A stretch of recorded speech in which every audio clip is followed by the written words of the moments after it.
வானில் தோன்றும் மூன்றாம் பிறை யாரோ இல்லை நானே நானே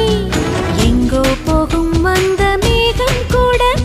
பூவை தோளை தொட ஆசைப்படும்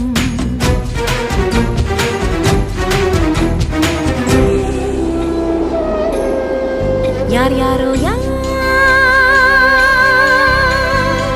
யாரோ அவன் யாரோ அவன் சன் சன் சன் சன் சன் யார் யாரோ யாரோ யாரோ யாரோ அவன்